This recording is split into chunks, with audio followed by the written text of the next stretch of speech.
আমরা যারা বাইরে প্রথমবার ভ্রমণ করতে যাই তারা জানে না যে এয়ারপোর্টে কি কি কাজগুলো করতে হয়। এগুলা না জানার কারণে এয়ারপোর্টে অনেক ধরনের সমস্যার সম্মুখীন হতে হয়। তাই আমরা এই ভিডিওর মাধ্যমে আপনাদেরকে জানাবো যে এয়ারপোর্টের ভিতরে কি কি করতে হয়। আপনারা কোনো দেশে ভ্রমণ করার আগে অন্তত একবার এই ভিডিওটা দেখে যাবেন, তাহলে আর এয়ারপোর্টের ভিতরে কোনো ধরনের সমস্যার সম্মুখীন হতে হবে না।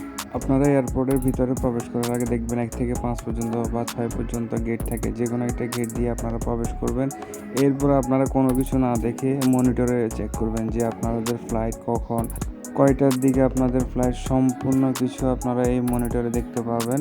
আপনারা এই মনিটর চেক করেন, যদি 1 ঘন্টা পরে আপনাদের বোর্ডিং কার্ড ওপেন হয় তাহলে আপনারা 1 ঘন্টা ওয়েট করুন। এখন ওখানে লেখা থাকবে চেক অন, লেখা থাকবে। চেক অন লেখা মানে হচ্ছে যে আপনাদের বোর্ডিং কার্ড এখন দিবে বা এত টাকার দিকে দিবে। তখন আপনারা বোর্ডিং কার্ড নেওয়ার আধা ঘন্টা আগে বোর্ডিং কার্ডের ওই যে ওখানে সিরিয়াল আছে, সিরিয়ালের সামনে আপনারা ওয়েট করবেন বোর্ডিং কার্ডের জন্য। আরেকটা জিনিস মনে রাখবেন, প্রত্যেকটা ফ্লাইটে 2 ঘন্টা আগে বোর্ডিং কার্ড দেওয়া স্টার্ট করে।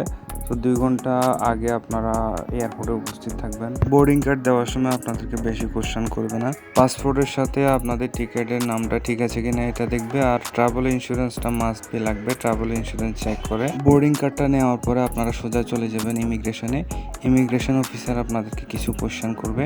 কিছু কোশ্চেন আমি আপনাদেরকে আগে থেকে জানিয়ে দিই। প্রথমে জিজ্ঞেস করবে আপনার নাম কি এবং আপনার বাবার নাম কি। এগুলো আপনার পাসপোর্টের সাথে ম্যাচ করবে। এরপরে জিজ্ঞেস করবে আপনার এনওসি আছে কি না, বা আমি যদি দুবাই যাই, দুবাইতে আপনার কে আছে, ওনার এনআইডি বা যে কার্ডটা আছে ওই কার্ডটা দেখতে চাইবে। সব কিছু কোশ্চেন যদি ঠিক থাকে তাহলে আপনাকে সিল দিবে পাসপোর্টে, এবং আপনাকে বলবে যে আর ইমিগ্রেশন অফিসারের সাথে কখনোই তর্ক করবেন না। উনি যদি আপনাকে কোনো কিছু জিজ্ঞেস করে, যদি জানেন বলবেন হ্যাঁ জানি বলবেন, আর যদি না জানেন একদম চুপ থাকবেন, কিছু বলবেন আপনারা আর বাইরে যেতে দিবে না। তো এই জিনিসটা মাথায় রাখবেন। এরপরে আপনারা চলে যাবেন বিমানের গেটে। ওখানে আপনাদের সম্পূর্ণ বডি চেক করা হবে। তো আপনারা কিছু ট্রে দেখতে পাচ্ছেন সাদা সাদা, ওখানে আপনাদের বেল্ট থেকে শুরু করে জুতো, ঘড়ি, ব্যাগ সব কিছু ওখানে রাখবেন আপনাদের সম্পূর্ণ বডি চেক করার পরে। তারপর আপনাদেরকে সামনে যাইতে দিবে। ইমিগ্রেশন আর চেক ইন কমপ্লিট হয়ে গেলে আর কোনো টেনশনে আপনারা বিমানের সামনে কিছু গেট আছে, ওখানে বসার জায়গা আছে, ওখানে বসে থাকবেন। একবার ভিতরে গিয়ে যদি আপনারা ওখানে বসে যেতে পারেন তাহলে আপনাদের আর টেনশন করার কোনো প্রয়োজন নেই, আপনাদের কাজ শেষ।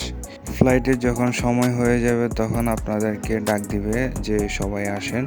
তো সিরিয়াল ওয়াইজ সবাই বিমানের ভিতরে চলে যাবেন। ওখানে আপনাদেরকে দেখাই দিবে কিভাবে কি করবেন না করবেন, সব কিছু দেখাই দিবে, ওগুলো ফলো করবেন। এইগুলো জানা থাকলে আপনাদের ফ্লাইটে আসা যাওয়া করতে আর কোনো সমস্যা হবে না। আর ভিডিওটা যদি ভালো লাগে আপনারা লাইক, কমেন্ট, শেয়ার করবেন। আল্লাহ হাফেজ।